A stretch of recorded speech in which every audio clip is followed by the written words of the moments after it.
अल्लाह के नबी सल्लल्लाहु अलैहि वसल्लम की अहादीस के मुख्तलिफ पहलू हैं। जैसा कि हम सब जानते हैं कि आप सल्लल्लाहु अलैहि वसल्लम ने अकायद की भी तालीम दी, आप सल्लल्लाहु अलैहि वसल्लम ने इबादात की भी तालीम दी और आप सल्लल्लाहु अलैहि वसल्लम ने मामलात की भी तालीम किस तरह हमारी मुआशरती ज़िंदगी हो उसकी भी तालीम दी। तो आप सल्लल्लाहु अलैहि वसल्लम की जो अहादीस हैं उनके मुख्तलिफ पहलू हैं। उन्हीं में से एक पहलू उन अहादीस का है जिसमें आप सल्लल्लाहु अलैहि वसल्लम ने फ्यूचर के मुतालिक पेशन गोइयाँ की, प्रेडिक्शंस की। आप सल्लल्लाहु अलैहि वसल्लम ने फ्यूचर के मुतालिक बताया कि ये फितने वजूद में आएंगे या ये अलामतें जाहिर होंगी, चाहे वो क़यामत की अलामत सुगरा से उनका ताल्लुक हो यानी छोटी अलामतें, या फिर वो क़यामत की बड़ी अलामतें क्यों न हो यानी जिन्हें हम अलामत कुबरा कहते हैं।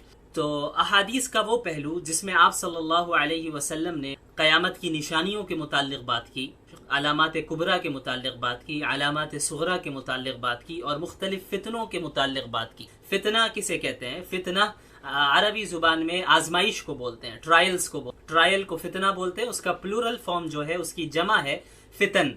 इसीलिए आपने सुना होगा कि किताबुल फितन यानी फितनों का बाब, फितनों की किताब। यानी मुहद्दिसीन ने अपनी हदीस की किताबों में एक बाब ये भी कायम किया, एक चैप्टर ये कायम किया जिसका नाम उन्होंने रखा कि किताबुल फितन या बाबुल फितन या किताबुल फितनी वल मलाहिम। मलहमा कहते हैं बड़ी जंग को, ग्रेट वॉर को मलहमा, और उसका प्लूरल फॉर्म है, उसकी जमा है मलाहिम। तो किताबुल फितनी वल मलाहिम या किताबुल फितन कहा जाए या अहादीसुल फितन कहा जाए तो इससे मुराद वो अहादीस हैं जिनमें आप सल्लल्लाहु अलैहि वसल्लम ने मुस्तकबिल के ताल्लुक से, फ्यूचर के ताल्लुक से पेशन गोइयाँ की और प्रेडिक्शंस की कि ये फितने, ये आजमाइशें वजूद में आएंगी और ये अलामतें जाहिर होंगी। तो बहरहाल इसे हम कहते हैं अहादीसुल फितन।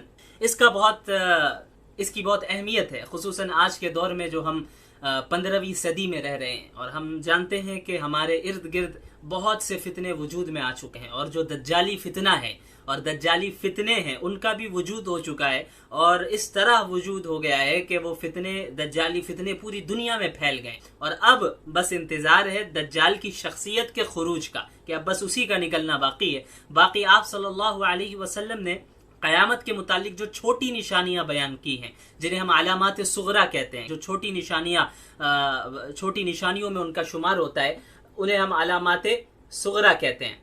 तो ये अलामात सुगरा जो हैं तकरीबन 99% पूरी हो चुकी हैं आज के दौर में, यानी हम 15वीं सदी में हैं। हम अगर पीछे अपने देखें, पूरी तारीख को देखें और आप सल्लल्लाहु अलैहि वसल्लम की अहादीस को पेश नज़र रखें तो हमें मालूम होता है कि जो अलामात सुगरा हैं, छोटी निशानियां हैं, वो तकरीबन 99% पूरी हो चुकी हैं और 1% मैं बड़े एहतियात के साथ कह रहा हूं कि बाकी हैं और उसके बाद फिर अलामात कुबरा का यानी आगाज होगा। और अलामात कुबरा के मुतालिक आप लोग जानते ही हैं जो 10 बड़ी निशानियां हैं, क़यामत के मुतालिक 10 बड़ी निशानियां हैं जिनके मुतालिक आप सल्लल्लाहु अलैहि वसल्लम ने फरमाया कि उनमें से एक निशानी भी आ गई तो उसके बाद फिर जल्दी पैदर पे दूसरी निशानियां भी आने लगेंगी। तो इन अहादीस के इस पहलू के मुतालिक हमें एक चीज़ और जान लेना चाहिए कि ये जो अहादीस हैं, जब आप सल्लल्लाहु अलैहि वसल्लम ने मुस्तकबिल के मुतालिक पेशन गोई फरमाई या किसी अलामत के मुतालिक बात की,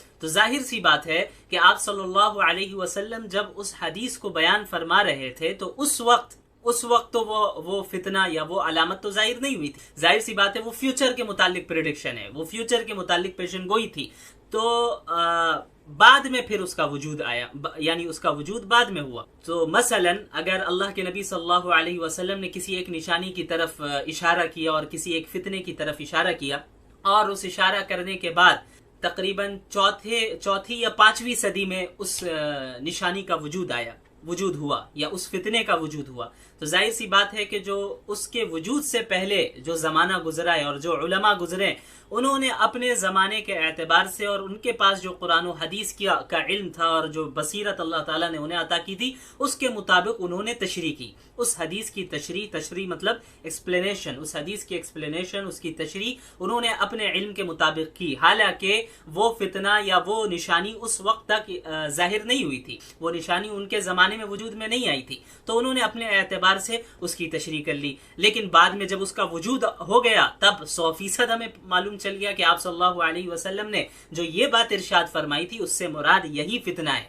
उससे मुराद यही निशानी है जो कि जाहिरी तौर पे हमारे सामने नजर आ रही है। तो मसलन एक आप सल्लल्लाहु अलैहि वसल्लम ने कोई निशानी बयान की और उसका वजूद कब हो रहा है, उसका उस फितने का वजूद या उस निशानी का वजूद कब हो रहा है, ज़ुहूर कब हो रहा है, 5वीं सदी में। तो अभी 500 साल तक जिन उलमा ने एक्सप्लेनेशन और तशरीह की उन्होंने अपने एतबार से की। तो मुमकिन है ये ज़रूरी नहीं है कि 100% जो उन उलमा ने तशरीह की हो वही 100% उसी मुताबिक वो फितना वजूद में आया हो, बल्कि वो तब्दील हो सकता है, क्योंकि उलमा ने अपने इल्म के एतबार से उस हदीस को एक्सप्लेन किया। लेकिन जब उस फितने का वजूद हुआ, जब उस निशानी का ज़ुहूर हुआ, तभी उसी वक्त हम समझ सकते हैं कि अच्छा एग्जैक्ट ये मतलब था, एग्जैक्ट मतलब क्या था वो उसी वक्त पता चल सकता है। इसी तरह हम आज 15वीं सदी में हैं, तो वो निशानियां जो 1400 साल में अब तक जाहिर हो चुकी हैं और वो फितने जो वजूद में आ चुके हैं, तो उनके मुतालिक तो कोई दो राय नहीं है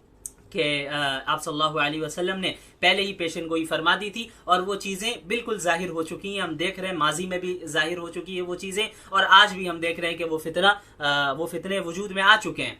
लेकिन बहुत सी निशानियां ऐसी हैं जो हमारे ज़माने में भी, आज 2021 में भी अभी उनका वजूद नहीं हुआ है, वो वजूद में वो निशानियां नहीं आई हैं। जैसे एग्जाम्पल के तौर पर आप क़यामत की बड़ी निशानियां ले लें, तो क़यामत की जो बड़ी निशानियां हैं वो जाहिर सी बात है हमारे ज़माने में अभी जाहिर नहीं हुई है, वो इन फ्यूचर होगी, वो निशानियां जाहिर होंगी। तो उन अहादीस को उलमा किराम अपने ज़माने के एतबार से उसको एक्सप्लेन करते हैं, लिहाजा इसमें उलमा के दरमियान उसकी एक्सप्लेनेशन में कुछ थोड़ा बहुत इख्तिलाफ हो जाता है। मसलन आपने सुना होगा बहुत से लोगों को कि याजूज माजूज के मुतालिक जब बात होती है तो बाज़ लोग कहते हैं कि नहीं ये जो यूरोपियन कंट्रीज के लोग हैं, या बाज़ कहते हैं ये जो चाइना के रहने वाले यही लोग याजूज माजूज हैं, और बाज़ कहते हैं कि नहीं ये सही माने में ऐसे अफराद हैं जो अभी बंद है और वो कहाँ हैं हमें नहीं मालूम। तो ऐसी चीज़ों के मुतालिक हमारा क्या रवैया होना चाहिए? हमारा रवैया ये होना चाहिए कि किसी भी एक आलिम की एक्सप्लेनेशन को, की तशरीह को लेकर दीगर तमाम उलमा की राय की तरदीद नहीं करनी चाहिए, क्योंकि इसका ताल्लुक फ्यूचर से।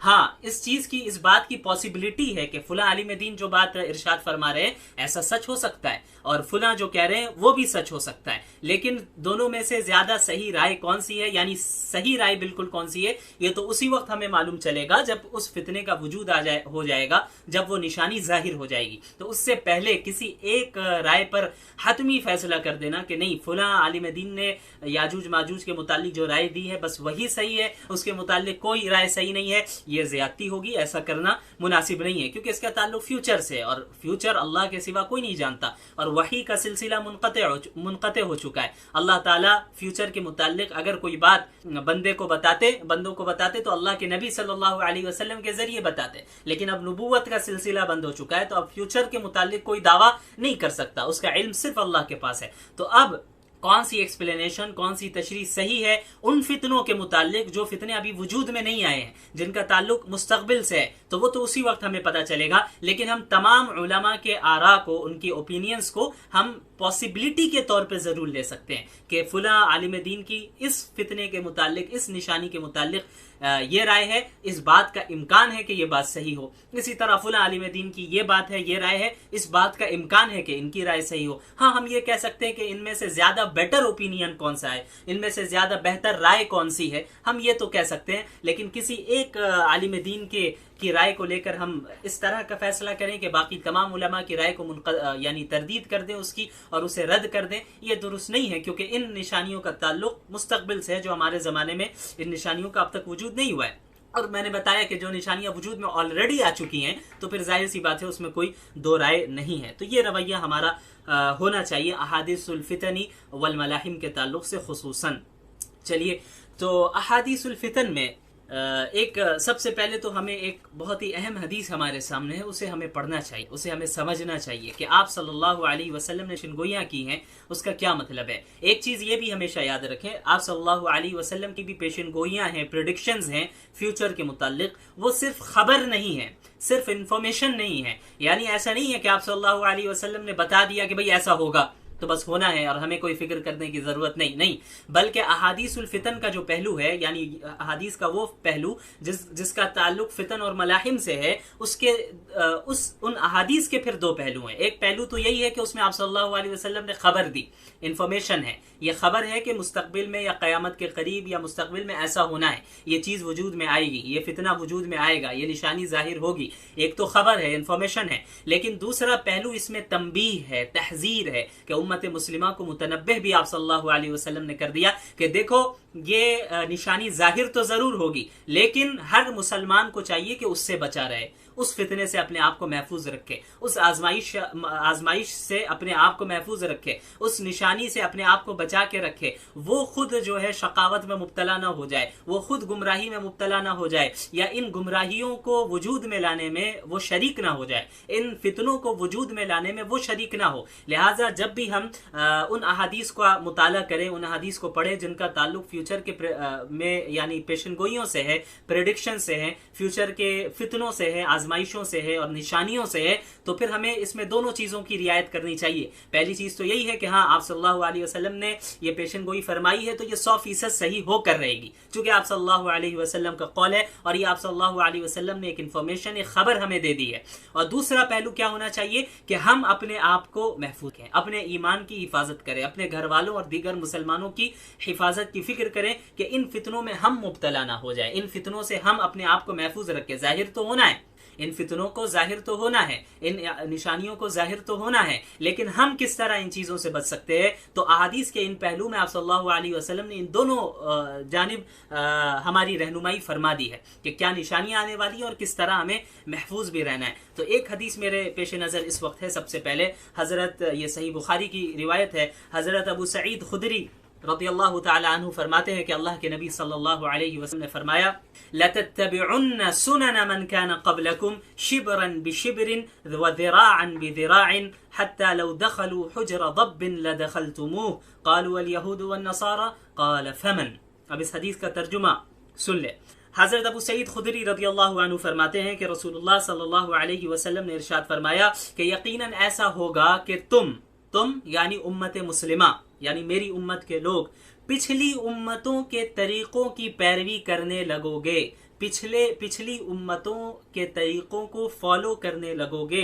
बालिश्त बराबर बालिश्त, ज़िरा बराबर ज़िरा, ये एक खास ताबीर है अरबी जुबान की, जिसे हम उर्दू में जैसे कहते हैं कि तुम कदम ब कदम उन्हें फॉलो करोगे, तो कदम ब कदम आगे चलोगे। तो कदम ब कदम चलने और कदम ब कदम फॉलो करने का क्या मतलब है? बिल्कुल जिस तरह उन लोगों ने जो हरकतें की, सेम बिल्कुल तुम भी उसी तरह करोगे। तो इसे अरबी में इसकी एक खास ताबीर है, शिबरन बिशिबरिन व ज़िराअन बिज़िराअन। शिब्र कहते हैं एक बालिश्त, ये जो बालिश्त है, ये जो जितना फासला है, इसे क्या कहते हैं? शिब्र, एक बालिश। और ज़िरा किसे कहते हैं? ज़िरा हाथ की उंगलियों से लेकर यहाँ कोहनी तक ये जो हिस्सा है हाथ का, इसे ज़िरा कहते हैं। ये तकरीबन 2 बालिश्त के बराबर है, 2 बालिश के बराबर है। तो ये बालिश्त बराबर बालिश्त और ज़िरा बराबर ज़िरा, ये एक खास टर्म है, एक खास ताबीर है, जिसका मतलब यह है कि तुम बिल्कुल सेम टू सेम उनको फॉलो करोगे, जिसे हम उर्दू में कह सकते हैं कि कदम ब कदम चलोगे उनके साथ। तो आप सल्लल्लाहु अलैहि वसल्लम ने क्या फरमाया कि यकीनन ऐसा होगा, लतत्तबिउन्न सुनन मन कान क़ब्लकुम, यकीनन ऐसा होगा कि तुम यानी उम्मत मुस्लिमा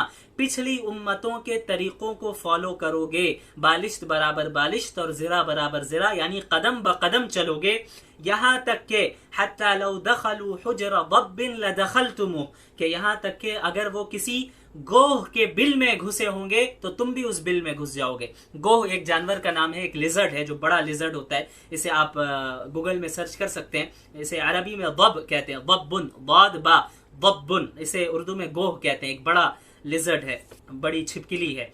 तो अल्लाह के नबी सल्लल्लाहु अलैहि वसल्लम ने फरमाया कि अगर पिछली उम्मत के लोगों ने ऐसी हरकत की होती, यानी वो किसी गोह के बिल में घुस गए हैं, तो तुम भी उनकी पैरवी करते हुए, उनको फॉलो करते हुए तुम भी उस बिल में घुस जाओगे। इसका भी यही मतलब है, इसका हकीकी माना ये नहीं है, यानी इसका मतलब ये नहीं है कि हकीकी माने में कोई बिल में घुस जाए। इसका मतलब भी यही है कि तुम इतनी शिद्दत के साथ उन्हें फॉलो करोगे, इतनी उनकी इत्तिबा करने में, उनकी पैरवी करने में इतनी ज्यादा शिद्दत इख्तियार करोगे कि अगर वो उनमें से किसी ने ऐसी अहमकाना हरकत भी की है कि अगर वो किसी गोह के बिल में घुस गए हैं, तो तुम भी उनको फॉलो करते हुए उसमें घुस जाओगे। फिर आगे सहाबा किराम ने आप सल्लल्लाहु अलैहि वसल्लम से पूछा दरियाफ्त किया कि अल यहूद व नसारा या रसूलल्लाह, क्या पिछली उम्मतों से कौन मुराद है? क्या यहूद व नसारा मुराद है?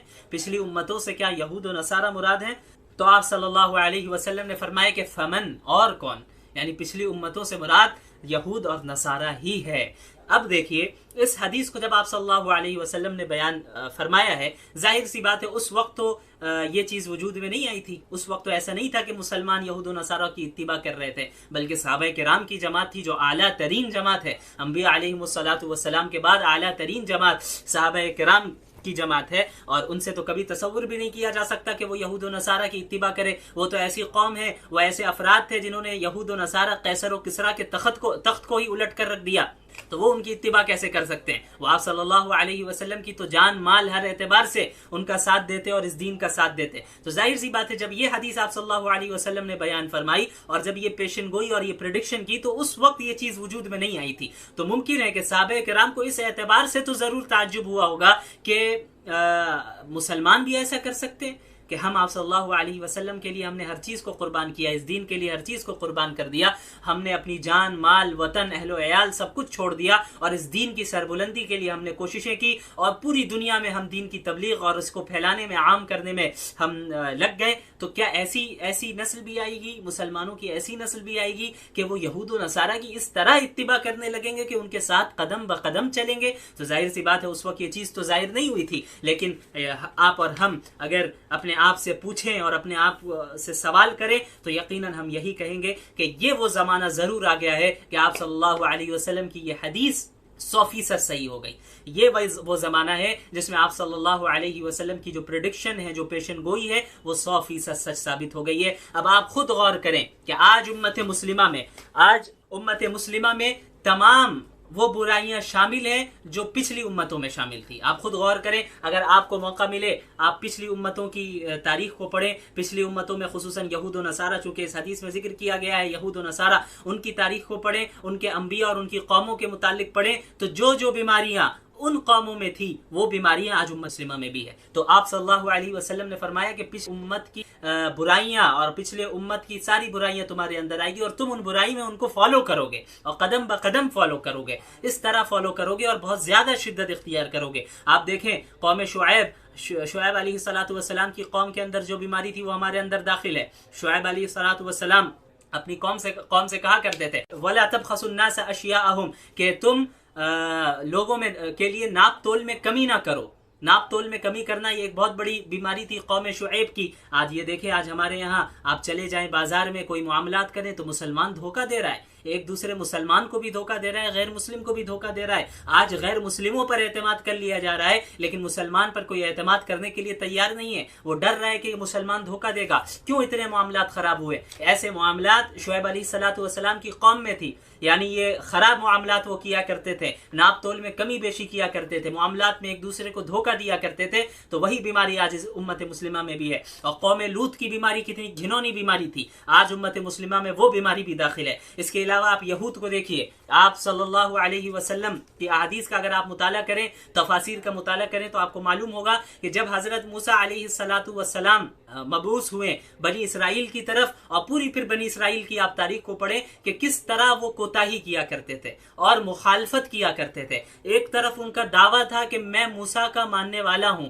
हम मूसा के मानने वाले हैं, हम एक खुदा को मानते हैं, लेकिन उसके बाद अमली तौर पे मुखालफत किया करते थे मूसा अलैहिस्सलातु वस्सलाम की और अल्लाह ताला की। ये बुराई आज हमारे यहाँ है। आप देखेंगे, आप कुरान करीम को पढ़ेंगे तो कई जगह आपको ये मिलेगा कि वो खुद कहा करते थे, मूसा अलैहिस्सलातु वस्सलाम से मुतालबा किया करते थे, आप जाइए अपने रब से कहिए हमें ये दे दे, हमें वो दे दे। और जब अल्लाह उन्हें उन नेमतों को अता कर देता तो फिर उसकी नाशुक्री करने लगते। लेकिन अल्लाह ताला ने यहूद को सबसे पहले जब उनका इंतखाब किया तौहीद की बुनियाद पे, बनी इसराइल को कहा व अन्नी फद्दलतुकुम अलल आलमीन, कि मैं तुम्हारे जमाने में तुम लोगों को तमाम आलम पर फजीलत दे रहा हूं, कि तुम तौहीद वाली कौम हो इसलिए तुम्हें फजीलत दे रहा हूं। लेकिन उन्होंने क्या किया? उन्होंने अल्लाह की इस फजीलत की नाशुक्री की, इस नेमत की नाशुक्री की। मूसा अलैहिस्सलातु वस्सलाम ये तो कहते हम मानते हैं मूसा को, ये तो कहते कि फिरौन के पास हमें निकलना है, बचना है और फिरौन जालिम है, लेकिन जब मूसा अलैहिस्सलातु वस्सलाम की जानिब से कोई हुक्म आता तो अमली तौर पे उसकी मुखालफत करते। आज ये बीमारी यहूदियों की हमारे यहाँ भी दाखिल हो गई,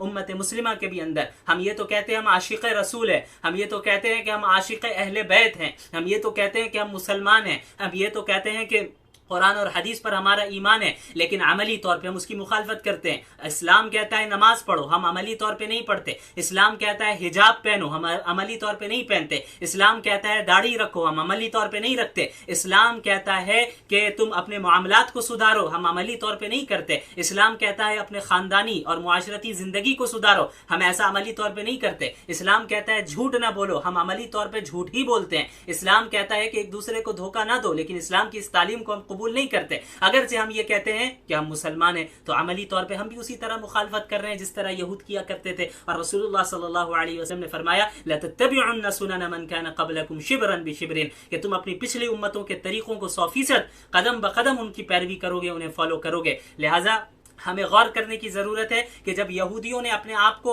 ये कहा, बनी इसराइल ने ये कहा कि हम अंबिया के मानने वाले हैं, अल्लाह के मानने वाले हैं, मूसा के मानने वाले हैं, तौहीद को उन्होंने कबूल किया, तो अल्लाह ने उस तौहीद की बुनियाद पे बनी इसराइल को तमाम आलम पर फजीलत दी। और मोहम्मद अरबी सल्लल्लाहु अलैहि वसल्लम की उम्मत मुस्लिमा को भी आप सल्लल्लाहु अलैहि वसल्लम ने तौहीद की बुनियाद पे फजीलत दी। और क्या फरमाया, कुंतुम खैरा उम्मतिन उखरिजत लिन्नास, कि तुम वो कौम हो, तो उम्मत हो जो तो तमाम उम्मतों में सबसे बेहतर है, सबसे बेहतरीन उम्मत हो, जो लोगों के लिए तुम निकाले गए हो। लेकिन जब बनी इसराइल ने अल्लाह की इस नेमत की नाशुक्री की, इस फजीलत की नाशुक्री की और अंबिया की अमली तौर पे मुखालफत की, अल्लाह की अमली तौर पे मुखालफत की, तो अल्लाह ताला ने यह ऐलान कर दिया कि दुरिबत अलैहिमुद्दिल्लतु वल मस्कना, कि अब बनी इसराइल पर क़यामत तक के लिए हमने जिल्लत और मस्कनत को उनके ऊपर थोप दिया है, उनकी नाशुक्री की बुनियाद पे, उनकी नाकदरी की बुनियाद पे। अल्लाह ने उन्हें फजीलत दी, लेकिन उन्होंने अमली तौर पे अपने दीन पर अमल नहीं किया। यही फजीलत उम्मत मुस्लिमा को मिली, लेकिन उम्मत मुस्लिमा अमली तौर पर इस फजीलत की नाकदरी और नाशुक्री कर रही है। लिहाजा होना वही है जो बनी इसराइल के साथ हुआ। ये अल्लाह की सुन्नत है, ये अल्लाह की सुन्नत है कि जब भी जो शख्स भी ईमान और अमल साले के साथ इस दीन पर गामजन रहेगा, अमल करता रहेगा, अल्लाह ताला उसको बुलंद रखेगा। इसीलिए अल्लाह ताला ने कुरान करीम में फरमाया कि वअंतुमुल अअलौना इन कुंतुम मुमिनीन, कि अगर तुम सच्चे पक्के मुमिन हो तभी तुम सर बुलंद रहोगे, हर जगह सर बुलंद रहोगे, तुम्हारी तरक्की होगी, तुम गालिब रहोगे। लेकिन जब ईमान और अमल साले नहीं है तो तुमने, और ऊपर से दावा भी है कि हम मुसलमान हैं और आशिक रसूल है, लेकिन तुम अमली तौर पे मुखालफत कर रहे हो, तो जाहिर सी बात है अल्लाह ताला इस मकाम से तुम्हें हटा देगा और किसी दूसरी कौम को लेकर आ जाएगा। और एक बहुत बड़ी बीमारी हमारे अंदर क्या है, ये भी याद रखिए, ये जो पिछली उम्मतों की बीमारियां हमारे अंदर दाखिल हुई है, यहूदियों की एक खास बीमारी क्या थी मैं आपको बताता हूं। अब आप उस मंजर को अपने सामने रखें कि जब मूसा अलैहिस्सलातु वस्सलाम बनी इसराइल को लेकर समंदर से पार करवा रहे थे उन्हें। अब जब सामने आ गए, पीछे से फिरौन का लश्कर आ रहा है, फिरौन आ रहा है, उनका पीछा कर रहा है, मूसा अलैहिस्सलातु वस्सलाम और बनी इसराइल आगे भाग रहे हैं। अब उनके सामने समंदर है और पीछे फिरौन और फिरौन का लश्कर है। अब बनी इसराइल मूसा अलैहिस्सलातु वस्सलाम से क्या कह रहे हैं कि तुमने कहाँ फंसा दिया हमको, अब आप निकालिए, अब कैसे जाएंगे, हम कहाँ जाएंगे। लेकिन हज़रत मूसा अलैहिस्सलातु वस्सलाम जाहिर सी बात है नबी थे, उनका ईमान तो बिल्कुल मजबूत था, इसलिए उन्होंने फरमाया कि इन्ना रब्बी सयहदीन, के मेरा रब जरूर मुझे रास्ता दिखाएगा। तो अल्लाह ताला ने हुक्म दिया कि लाठी मारो समंदर पर। तो हज़रत मूसा ने ऐसे ही किया अलैहिस्सलातु वस्सलाम, कि समंदर पर उन्होंने लाठी मारी और समंदर के दो हिस्से हो गए, बीच से रास्ता खुल गया और मूसा अलैहिस्सलातु वस्सलाम बनी इसराइल को लेकर वहां से रवाना होने लगे। अब ये कितना बड़ा मोजिजा है, इसे अपने पेश नजर रखिए। अभी जो मैं बात कहने जा रहा हूँ, ये कितना बड़ा मोजिजा बनी इसराइल ने अपनी आंखों से देखा कि मूसा अलैहिस्सलातु वस्सलाम ने लाठी मारी और समंदर के दो हिस्से हो गए, बीच से रास्ता निकल गया, वहां से वो लोग पार भी हो गए। और ये जो है क्या नाम है, फिरौन और उसका लश्कर, ये जब पीछे से आ रहा है तो ये गर्क भी हो गया, ये डूब भी गया। फिर बनी इसराइल ने देख लिया, मूसा अलैहिस्सलातु वस्सलाम के जरिए अल्लाह ताला ने उन्हें नजात दी और फिरौन को डुबा दिया और फिरौन के लश्कर को डुबा दिया। अल्लाह ने तौहीद की बुनियाद पे मौजज़ाना अंदाज में उन्हें पार करवाया। तब अब तो उन्हें चाहिए था बिल्कुल 100% सरेंडर हो जाते अल्लाह के सामने। लेकिन क्या होता है कि वहां से पार करने के बाद, समंदर को पार करने के बाद एक कौम के पास से गुजरते हैं। वो कौम जो है बुतपरस्त कौम थी और वो लोग देखते हैं बनी इसराइल कि वो कौम अपने बुत और आइडल की इबादत कर रही है और उसकी इबादत कर रही है वो कौम। तो अब बनी इसराइल जो लोग हैं वो आए हज़रत मूसा अलैहिस्सलातु वस्सलाम के पास और आने के बाद क्या कहते हैं कि इजअल लना इलाहन कमा लहुम आलिहा, कि ए मूसा जिस तरह इस कौम के पास जो इनके बुत है और इनका जो खुदा है, एक ढांचा है,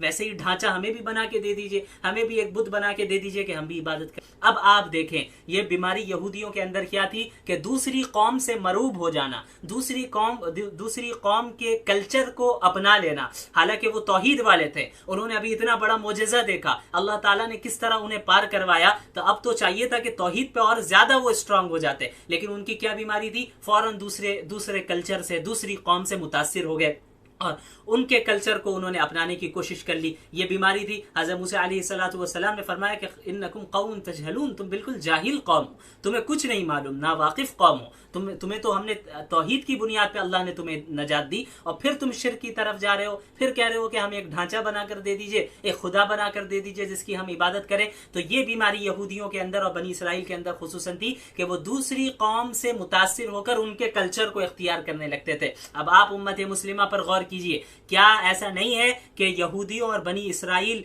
की ये जो बीमारी थी पिछली उम्मत की, कि वो दूसरी कौम और दूसरे कल्चर से मुतासिर होकर उसे अपना लेते थे, यही बीमारी आज हमारे अंदर नहीं आ गई है? इस पे गौर कीजिए कि हम फौरन दूसरी कौम को देखकर मुतासिर हो जाते हैं। वेस्टर्न कंट्रीज को हमने अपना मुक्तदा समझ लिया है, हम अपना इमाम समझ लिया है कि ये जो वेस्टर्न कंट्रीज हैं ये हमारे लिए हमें लीड करेंगे, ये दुनिया को लीड करने वाले हैं, और हम गैरों के कल्चर को इख्तियार करने लग रहे हैं क्योंकि हम एहसास कमतरी के शिकार हैं। हम नहीं जानते हमारी तारीख क्या है, हमारी हिस्ट्री क्या है, हमारा क्या मुकाम है। तौहीद की बुनियाद पे अल्लाह ने हमें पूरी दुनिया, पूरे आलम में हमें फजीलत दी, हमें ये मालूम ही नहीं है। इसलिए फौरन किसी कौम को देखा, गैरों के रस्म व रवाज को इख्तियार कर लेते हैं। मुसलमान हैं, अच्छे खासे हैं, लेकिन बर्थडे पार्टी में जरूर जाएंगे, लोगों को विश जरूर करेंगे, एनिवर्सरी जरूर मनाएंगे, शादियों को गैर शरई तौर पे करेंगे और गैरों के कल्चर और तरीकों को इख्तियार करेंगे। और प्लस ये कहते हैं कि क्या हरज है, क्या हरज की बात है। आपको समझ में आ गया, रसूलुल्लाह सल्लल्लाहु अलैहि वसल्लम ने यही पेशन गोई फरमाई, लतत्तबिउन्न सुनन मन कान क़ब्लकुम, कि तुम जरूर बिजरूर पिछली उम्मतों के तरीकों 100% पैरवी करोगे, उसके कदम ब कदम चलोगे। तो ये सिर्फ एक खबर नहीं है, ये सिर्फ इंफॉर्मेशन नहीं है, बल्कि तंबीह भी की जा रही है कि ऐसा करने से बचना, ऐसा मत करना, बल्कि तुम अपने दीन पर और किताब और सुन्नत पर कायम रहना। इसीलिए आप सल्लल्लाहु अलैहि वसल्लम ने फरमाया था, तरक्तु फीकुम अमरैन लन तज़िल्लू मा तमस्सक्तुम बिहिमा, किताब अल्लाह व सुन्नती, कि मैं तुम्हारे दरमियान 2 चीजों को छोड़कर जा रहा हूं, जब तक उन्हें थामे रखोगे कभी गुमराह नहीं होगे, एक अल्लाह की किताब और दूसरी मेरी सुन्नत। लिहाजा आप सल्लल्लाहु अलैहि वसल्लम की सुन्नत और अल्लाह की किताब को थामे रखना है और दूसरे कल्चर से और दूसरी कौम की रस्म व रवाज से हमें मुतासिर नहीं होना है। हमने तरक्की का मेयार ये समझ लिया है कि जिस कंट्री में ऊंची ऊंची बिल्डिंग्स हों, जहां ऊंची ऊंची इमारतें हों और जहां पे लोग ज्यादा पैसे कमाते हों, वही तरक्की याफ्ता है। तो ये जो तरक्की का जो मेयार हमारे जहन में है, यही गलत है। हमने तरक्की का मतलब ही नहीं समझा है। लिहाजा आप याद रखिए कि मुकम्मल तरक्की उसी वक्त है कि जब हम और आप 100% इस दीन पर अमल करेंगे और पिछली उम्मतों की उनकी सुन्नतों और पिछली उम्मतों के तरीकों से अपने आप को बचाए रखेंगे और रसूलुल्लाह की सुन्नत और सहाबा किराम की सुन्नत को थामे रखेंगे। तो ये वो हदीस है जो एक पेशन गोई है, जो आज हम देख रहे हैं कि 100% सही साबित हो गई। और इसके अलावा कई सारी पेशन गोइयां हैं। इंशाअल्लाह हमारा इरादा ये है कि हफ्ते में एक दिन कम अज कम इस तरह लाइव सेशन के जरिए फितनों के जो अहादीस हैं, वो अहादीस जो फितनों से रिलेटेड है और क़यामत की निशानियों से रिलेटेड है, उनको आपके सामने बयान किया जाए। ये अभी फिलहाल मेरा सिर्फ इरादा है। बाकी आप लोगों की क्या राय है इस सिलसिले में, कमेंट करके ज़रूर बताएं। अगर आप लोग इसमें इंटरेस्टेड हैं और हम एक दिन इसको और टाइम भी तय कर देंगे कि रोज़ाना हम इस तरह कर सकते हैं। आज तो हमने एक हदीस की तशरीह की, एक हदीस को एक्सप्लेन किया जिसका ताल्लुक मुस्तकबिल की पेशन गोई से था। उसके अलावा जो आम निशानियां है और आम फितनों का जो ज़ुहूर होगा, और उसके बाद क़यामत की जो आम निशानियां है उसका भी बयान किया जाएगा, और उसके बाद जो क़यामत की बड़ी निशानियां है, अलामात कुबरा है, जिनमें सर फेरिस्त इमाम महदी अलैहिस्सलातु वस्सलाम का ज़ुहूर है, उसके बाद दज्जाल का खुरूज है और ईसा अलैहिस्सलातु वस्सलाम का नुज़ूल है। इस पे हम तफसील से बात कर सकते हैं। और उसके बाद फिर जो बाकी 7 बड़ी निशानियां हैं उनके मुताल्लिक भी हम तफसील से बात कर सकते हैं। आप लोगों की इसमें क्या राय है ये जरूर बताएं। तो इस हदीस को जरूर अपने पेश नजर रखें और ये आप सल्लल्लाहु अलैहि की इस हदीस को दूसरों तक पहुंचाएं। ये बहुत बड़ी चीज है। आप सल्लल्लाहु अलैहि वसल्लम ने फरमाया कि अल्लाह ताला उस शख्स के चेहरे को तरोताजा करे जो मेरी एक हदीस सुने और उसे दूसरों तक पहुंचाए। तो ये बहुत अहम चीज है। और हम आज जिस दौर में रह रहे हैं, इससे ये बिल्कुल भी इनकार नहीं किया जा सकता कि हम दज्जाल के खुरूज के जमाने से बहुत करीब। हम ये तो नहीं कह सकते कि इस साल में निकलेगा दज्जाल या फुला साल में इमाम मेहदी का ज़हूर होगा, ये कोई नहीं कह सकता। इसका ताल्लुक मुस्तकबिल से है, ये सिर्फ अल्लाह ताला जानते हैं। लेकिन ये बात तो जरूर है कि हम आज जिस जमाने में, ये दज्जाल के जमाने से बहुत करीब का जमाना है, बहुत करीब है हम। लिहाजा हमें चाहिए कि लोगों के अंदर एक शऊर बेदार करें, और जो आप सल्लल्लाहु अलैहि वसल्लम से ने दज्जाल से बचने का जो तरीका बयान किया है और इन फितनों से बचने के जो मुख्तलिफ तरीके बयान किए हैं, वो लोगों में आम किया जाए, लोगों को बताया जाए, ताकि हम खुद अपने ईमान की भी हिफाजत कर सके और अपनी नस्लों की भी ईमान की हिफाजत कर सके। इंशाअल्लाह आज के लिए इतना ही। जज़ाकुमुल्लाहु खैरन।